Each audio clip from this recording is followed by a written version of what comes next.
Kehancuran Zionis Israel sudah dijanjikan oleh Allah dan Rasul-Rasulnya.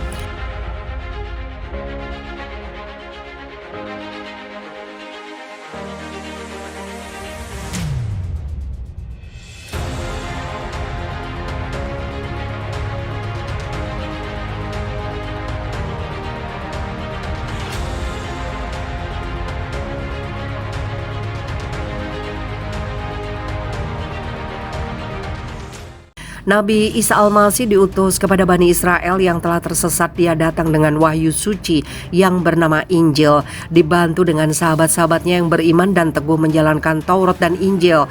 Dia berdakwah dengan misi suci, yaitu mengembalikan Bani Israel kepada ajaran Nabi yang benar.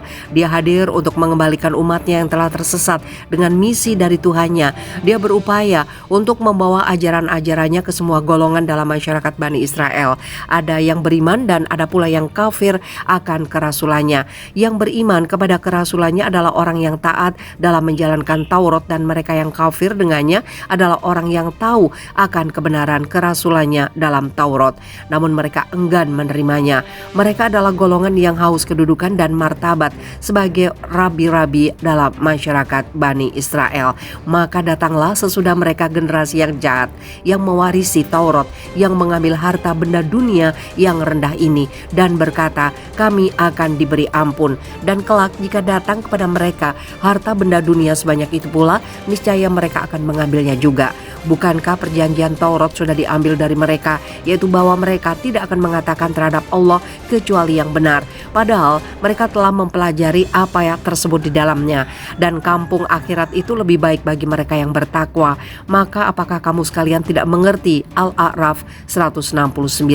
Mereka menolak Nabi Isa dan ajaran-ajarannya dengan dalih Nabi Isa tidak cocok dengan sosok Mesia yang mereka impi-impikan. Padahal karakteristik Mesia yang dijanjikan dalam Taurat sangatlah sesuai dengan karakteristik Nabi Isa. Mereka pun merasa tersinggung karena dakwah Nabi Isa yang sangat menentang kedudukan mereka dalam Bani Israel. Karenanya mereka pun berupaya untuk membunuhnya seperti yang mereka lakukan terhadap nabi-nabi sebelumnya. Mereka juga menyiksa siapa saja yang mengikuti ajaran-ajarannya. Mereka lalu membuat sebuah konspirasi secara diam-diam dengan otoritas Romawi yang saat itu memerintah Palestina dengan salah satu pengikut Nabi Isa, Judas.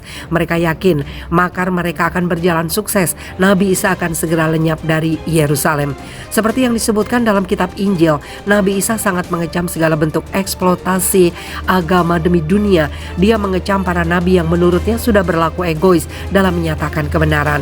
Mereka menolak Isa dan ajarannya karena sikap egois mereka sendiri, padahal mereka sendiri tahu bahwa ciri-ciri Nabi Isa sudah digambarkan dalam kitab suci sebelumnya.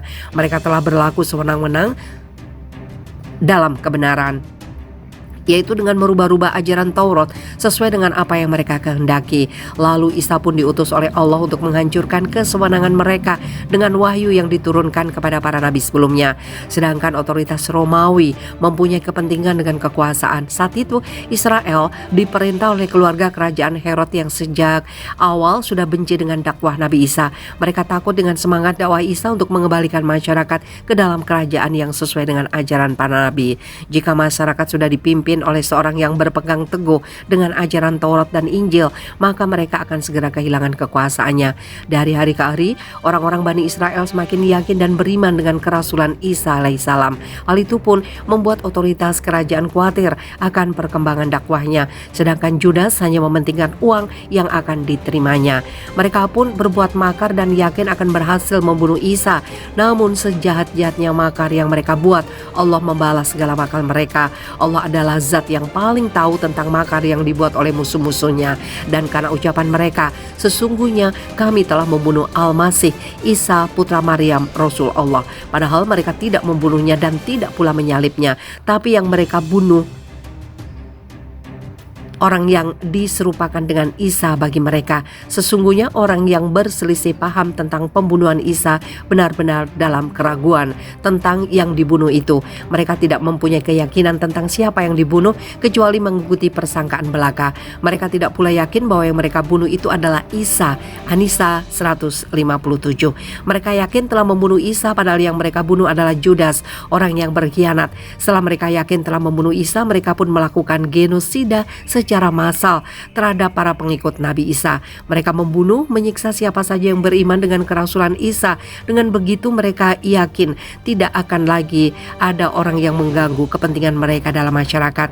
Mereka pun menyiksa siapa saja yang masih berani beriman dengan kerasulan Isa. Ada yang dibunuh, dicambuk, ditimpuki dan disiksa dengan siksaan kejam lainnya.